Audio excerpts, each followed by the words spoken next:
Tere! Me oleme jõudnud Nõmme huvikooli loodusmaja õuele.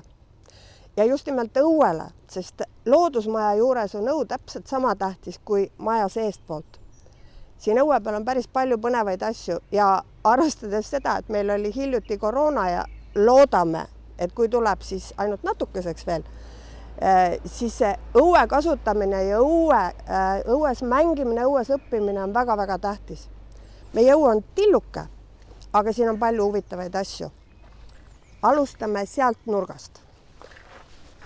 Selleks, et jõuda nurka, selleks peame me minema mööda suurest pakuhunnikust. Selle pakuhunniku pärast oleme me päris palju riielda saanud.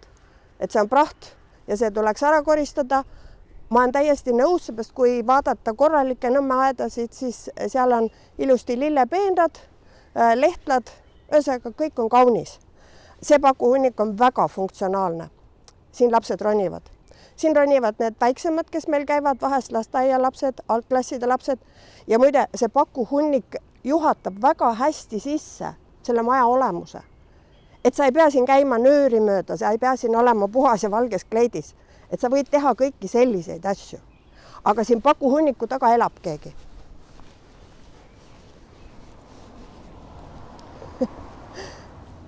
Tema ei ela siin iga päev. Tema lihtsalt praegu puhkab. See on üks minu arvukatest koertest. See on Berta. Berta on just saanud 3-kuuseks, kuigi ta näeb välja nagu 3-aastane. Ja Berta on Itaalia linnukoer. Aga ma ei tahtnud teile mitte Bertat näidata. Ma tahtsin teile näidata meie ise hakanud peenramaad. Vaadake, siin on kastanid. Me püüame mitte tappa neid, kes meie juurde külla tulevad, kes tahavad siin koos meiega elada. Seal on väikesed vahtrad. Seal on vahtrate vahele on ära eksinud isegi üks jalakas. Siis edasi telliskivid, mis ei ole mitte lihtsalt niisama töömaterjal, vaid kivihunniku alt võib alati leida mingeid putukaid. Neid, kes armastavad niiskust ja tahavad, et neid ei segata, siis kõigi nende telliskivide alt, kui me tahame otsida vihmausse või tahame otsida kakandeid, siis me saame selle kivi ümber pöörata, öelda tere, vaadata, milline ta välja näeb ja siis paneme pärast jälle tagasi. Nüüd lähme tibude juurde. No, tibud on, ma ütlen neile kõigile, kuigi nad ei ole ammu enam tibud. See kollane on juba 5-aastane linnuke. Ja seal taga see pisipere, need ei ole tema lapsed. Nemad sel aastal koorusid veebruaris. Koorusid ja nad alles kasvavad. Ja ma isegi ei ole veel päris kindel, kas nad on kõik kanad, võib-olla üks nendest on kukk. Aga kukke me endale päriseks jätta ei saa. Sest te ju kujutate ette, mis juhtub Nõmmel, mis juhtub naabermajade inimestega, kui suvel hakkab kukk kella 4 aeg laulma, siis kui päike tõuseb. On ju, see ei meeldiks kellelegi teist. Nii, tema nimi on proua. Aga need pisikesed siin veel on ilma nimeta. No, nagu ma ütlesin, sest ma ei tea, kas nad on kuked või kanad. Kui päike peale paistab, see on eriti ilus värv. Berta kõnnib ümber puuri, ta loodab iga kord, et ehk ma luban teda ka siia, aga ei luba. Siin on meie 2 küülikut, kes näevad küll suht sarnased välja, aga nad on väga erineva vanusega ja väga erinevat päritolu. See kikkõrv, see on suur hõbeküülik, selline tõug. Ja tema on 3-aastane. Ja see lontkõrv, tema isa on Prantsuse päss, kes oli kunagi meie elanik siin, aga on juba ammu surnud. Ja tema ema oli üks kohalik nõmmekas, kes meile toodi, seepärast, et perekond lihtsalt otsustas, et neil ei ole rohkem küülikut vaja. Seda muide kahjuks juhtub siin meiega päris tihti, et meile tuuakse selliseid loomi, keda millegipärast ei saada oma kodus enam pidada. Näete, siin on meil pooleli putukate hotelli ehitus. See on üleni laste tehtud sellepärast on ta võib-olla pisut vildakas ja mitte täpselt selline, nagu soovitatakse, aga selle eest hoole ja armastusega. See, kes oskas, see kruvis ja puuris ja saagis ja kes seda ei osanud, siis lõikas pulki ja siia tuleb veel sammalt ja siin on käbisid. Ühesõnaga, enam-vähem putuka hotell, nii nagu teisedki. Siin elab Mesi. Mesi on praegu sisse läinud puuri. Tal on vaba voli käia kas väljas või puuris olla. Siis, kui me ise oleme siin, siis me laseme ta välja jalutama. Aga praegu ta on läinud sisse. See on Belgia hiidküülik. Isased seda, proovime, kas ta on nõus ennast näitama ka. Ta on vahest natuke turtsakas. Seda tüüpi küülikud või seda tõugu küülikud isased võivad olla üle 10 kilo. Mul on 2 koera, kes on temast väiksemad. Siin on üks teine küülikumaja veel. Sinna kolib suveks üks meie must hareküülik nimega Härra. Teda ei saa praegu õue tuua. Tähendab, praegu juba saaks, aga talvel ta ei saa õues elada, sest ta on seda tüüpi küülik, kellel ei ole korralikku aluskarva ja kelle jaoks meie talv on natuke liiga karm. Siia me kunagi ühe projekti käigus rajasime maasikapeenra. See oli oma 10 aastat tagasi.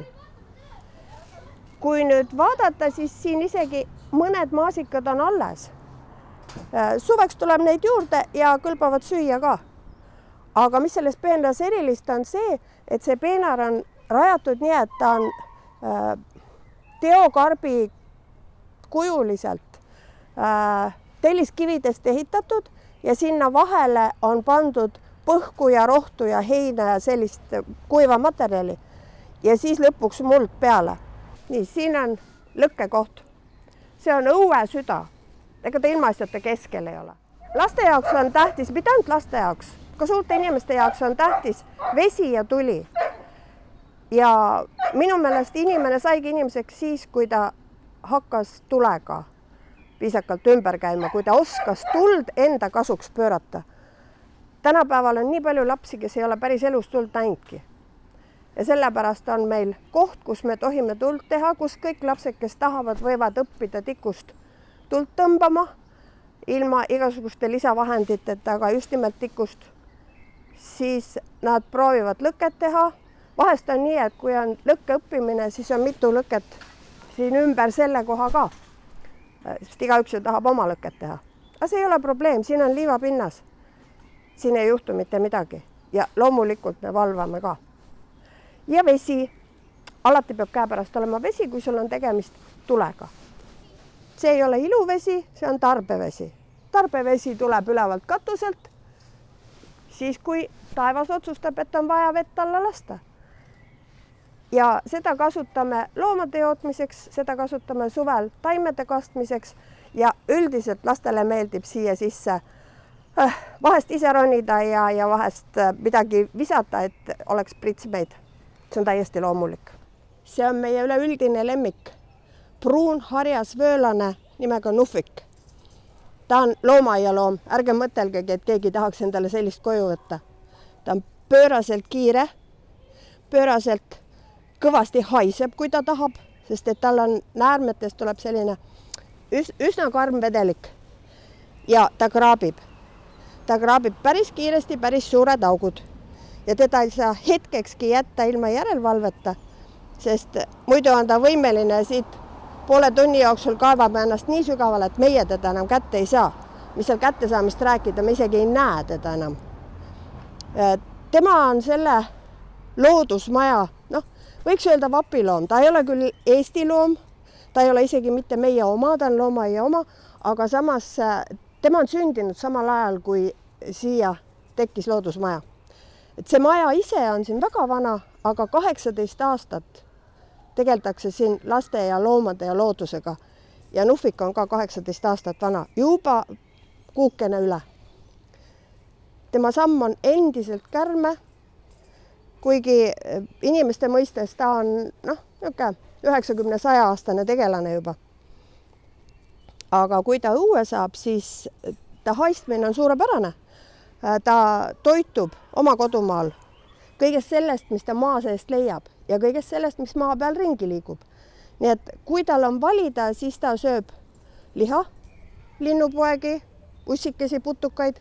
Kui valida ei ole, siis ta on nõus maha kukkunud puuvilju ka sööma. Ja meie oma tingimustes siin annamegi talle liha, siis kassitoitu, koeratoitu ja kõikvõimalikke puuvilju ja juurvilju.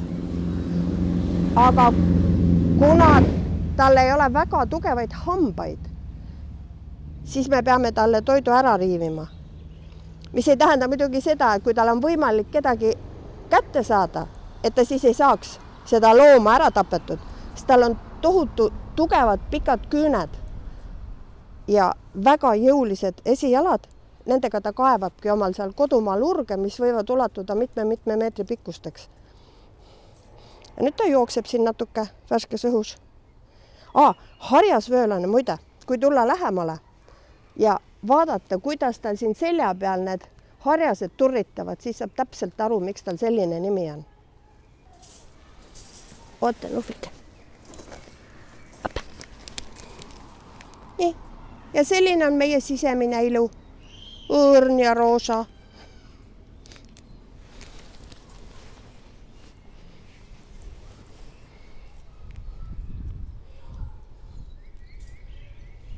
Nii, nüüd me ujutame siin selles basseinis, mis lastele meeldib, ujutame kilpkonna. Aga kuna me ei saa teda siia üksinda jätta, sest see tegelane oskab siit imest ise välja tulla, siis me lähme viime ta teiste kilpkonnade juurde. See on punakõrv ilukilpkonn. Seda looma ei tohi enam Euroopa Liidu riikidesse sisse tuua, sest ta on väga võimekas, väga elujõuline. Ta saab meil üle talve hakkama ja kui ta jääb meie tiikidesse või väikestesse järvedesse elama, siis seal konnadel ja vesilikel ei ole enam ruumi. Ta lihtsalt sööb nende kudu ja nende lapsed kõik ära. Rääkimata väiksematest kaladest. Nii et ta võib elada, kui ta juba teil kodus olemas on. Nii kaua, kui ta elab, ta võib elada mitukümmend aastat, aga teda kuskilt enam osta ei tohi ja sisse tuua ei tohi. Ja lähme vaatame nüüd neid kilpkonni, kes elavad mitte ainult lihtsalt mitukümmend, vaid meil on kõige vanem peaaegu 70 aastat vana. Nii, palun. See, kellel parasjagu võilile leht põigiti suus on, see on meie kõige vanem kilpkonn. Ka proua. Kana nimi oli proua, kes oli kõige vanem kana. Ja selle kilpkonna nimi on ka proua. Proua on siuke hea nimi. Ta on nagu viisakusväljend ja seda võib nimeks ka panna. Ja paneme siis selle punakõrv kilpkonna proua siia teiste juurde. Ja see, kes seal praegu sööb, see on Kesk-Aasia kilpkonna proua. Ja miks ma julgen öelda, et ta on peaaegu 70 aastat vana? Sest ta toodi meile ühest kodust, kus vanaema ütles, et tema enam ei julge enda vastutusele looma jätta, sest ta on nii vana. Järgnevad põlvkonnad ei olnud huvitatud, aga vanaema sõnade kohaselt nende kodus oli see kilpkonn elanud umbes 50 aastat. Meie juures on ta elanud juba peaaegu 10 aastat. Ja nii palju, kui mina oma lapsepõlvest mäletan, siis neid kilpkonni, kui neid müüdi Tallinnas Raekoja platsil loomapoes, siis nad tavaliselt olid sellised 5–10 aastased, et päris pisikesi sinna ei toodud. Et sellest järeldub, et ta võib olla kuni 70 aastat vana. Aga nüüd need väiksemad kilpkonnad, need 2 tükki on ühest pesakonnast või õigemini ühest kurnast, sest need, kes munevad, nende kohta ei öelda pesakond, nad on kurn. Ja nemad on tulnud munast välja Tallinna loomaaias. Järelikult nad on Tallinna loomaaia loomad. Jälle nii nagu see, kes siin aias ennem oli, nagu Nufik, nemad lihtsalt elavad meie juures. Selleks, et lastel oleks huvitav nendega tegeleda, vaadata, kuidas nad kasvavad, mida nad söövad, kuidas nad elavad. Nemad on 4-aastased, kui ma nüüd väga palju mööda ei pane. Selleks, et mitte mööda panna, selleks on alati mõistlik vaadata dokumentidest, aga hetkel teie jaoks ei ole sellel mingit tähtsust. Umbes 4–5-aastane kilpkonnalaps näeb välja selline. Sest kui vanaproua on 70, siis võib ju 4-5-aastase kohta laps öelda. Nüüd me oleme tuppa sisse jõudnud. Loodusmaja on meil siuke pisike, nagu te väljast nägite, pisike 2-kordne maja. Ja see tuba siin on selline, kus elavad lapsed, no lapsed ei ela, lapsed käivad ja elavad külmaverelised loomad. See, milline on külmavereline loom, kui te veel ei tea, siis saate teada, kui te siia tulete. Aga miks meil on loomad eraldi pandud külmaverelised ja soojaverelised? Sellepärast, et külmavereliste vastu tavaliselt inimestel ei ole allergiat. Võib olla hirm ja ebameeldivus, aga ei ole allergiat. Aga soojavereliste toas on sellised loomad, kellel on suled ja karvad ja väga sageli tänapäeval ei ole, väga sageli inimestel ei ole võimalik selles toas viibida.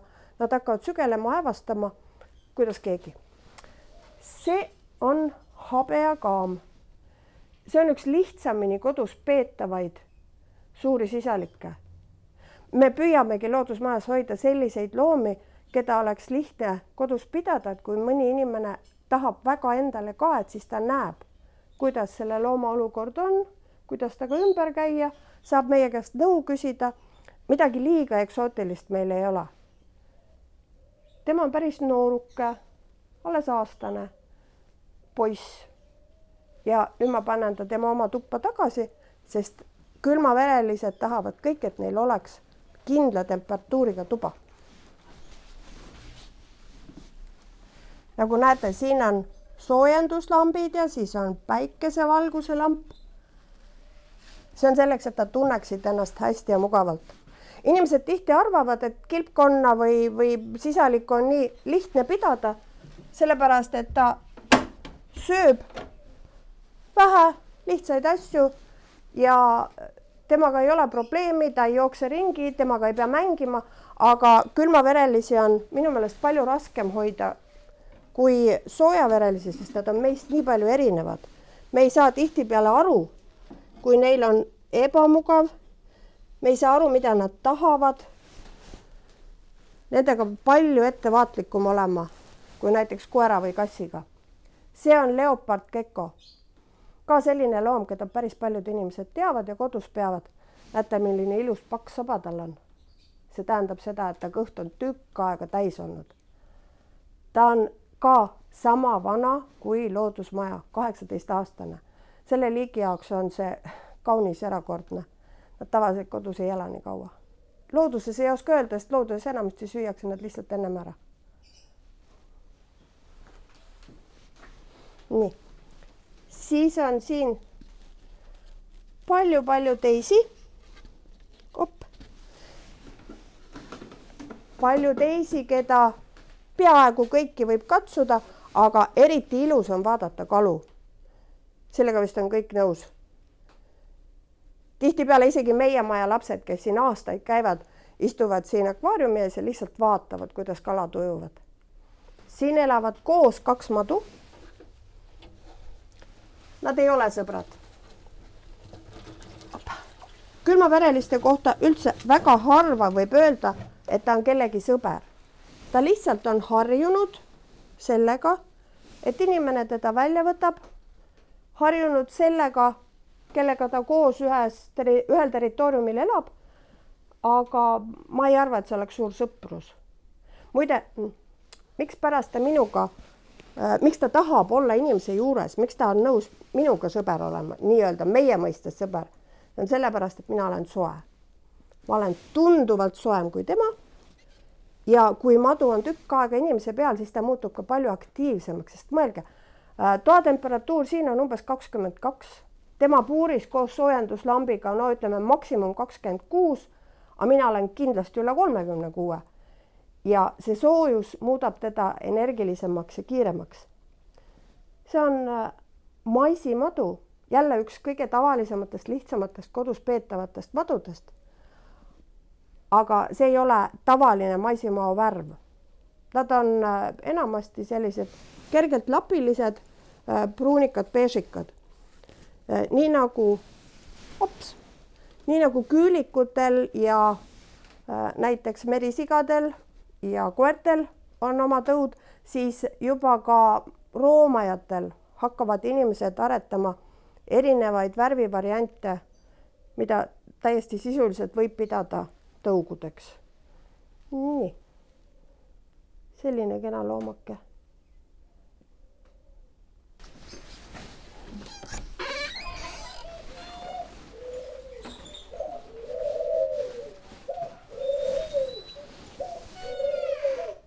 Mõned inimesed kardavad madusid, mõned inimesed kardavad linde. See tundub väga naljakas, et keegi võiks karta tuvi, aga kardetakse. Ja eriti naljakas tundub see, et keegi võiks karta tuvi, kes tahab natuke ringi lennata.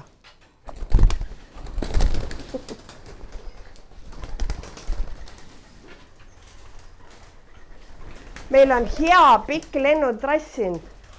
Istu palun maha, kullake, istu maha. See on valge tüdruk ja vaadake, tal on silmad punased. Ta on albiino ja albiino loomad tihtipeale näevad kehvasti. Ja nägite, et kui teised ümberringi kõik lendasid, siis ta oli murelik ja vehkis tiibadega, sest ta ei saanud täpselt aru, kuhu ta peaks minema, mis ta peaks tegema. Ta ei näe hästi. Ta on mitu korda lennanud peaga vastu akent ja vastu seina ja kui ta värjas ringi liigub, siis ma püüan jälgida teda ja natuke aidata, et vahest on vaja teda toetada tema lendamisel. Mitte lennul pole midagi häda, aga see, kuhu maanduda, see on probleemne. Eks? Istu siia. Ja niimoodi tuvid lendavad peaaegu iga päev natuke. Nad lendavad nii kaua, kuni nad ära tüdinevad ja siis ma annan neile süüa ja siis nad tulevad tuppa tagasi. Aga need, kes siin tuvide all praegu on, need on merisead.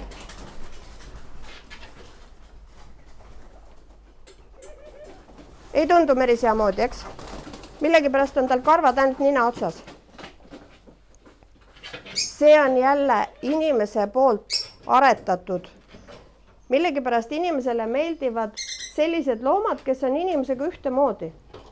Te võib-olla teate, et kasse on karvutuid ja koeri on karvutuid, merisigu on karvutuid ja isegi hiiri ja rotte.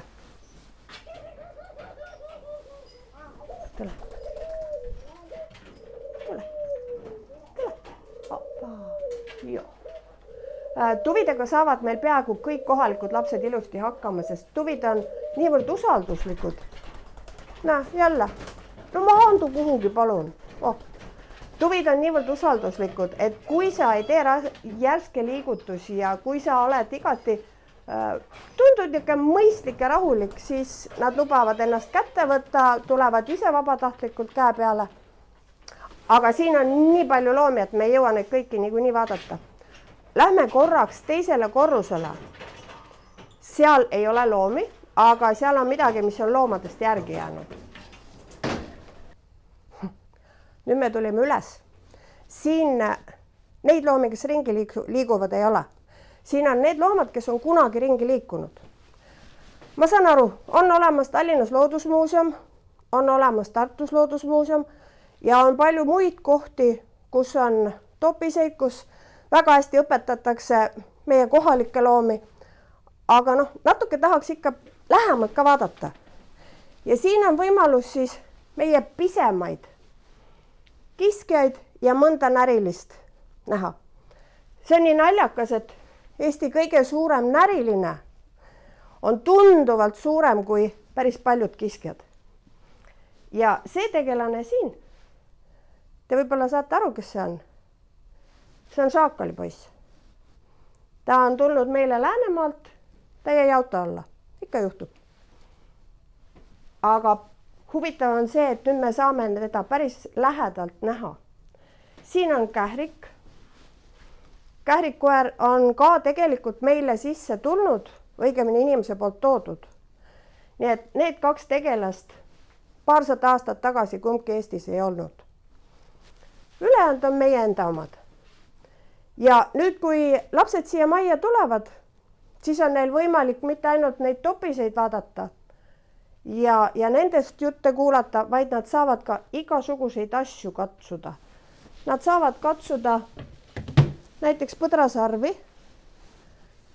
See kaalub, ma pakun 5 kilo, võib-olla isegi rohkem. Ja kui te nüüd mõtlete, et te panete endale neid 2 tükki pähe ja siis terve ööpäeva peate veel sirge seljaga kõndima, päris karm. Või siis nad saavad katsuda erinevaid nahku, loomanahku ja kui sa katsud ja vaatad teda lähemalt, siis sa saad aru ka sellest, miks pärast missugused loomad, kuidas meil talvel elavad. Näiteks see, et miks pärast metskitsel on raske, kui on lumi sulanud ja tekib raske või tugev jääkoorik. Ja miks metsiga ei karda peaaegu mitte kedagi ega midagi, isegi hunte mitte. Et seda kõike saab siis teada, kui sa siin lähemalt nokitsed nende asjade kallal.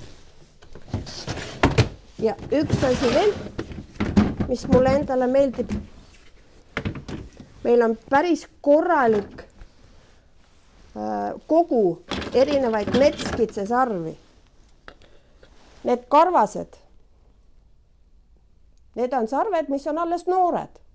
Mitte noore kitse omad, vaid noored sarved.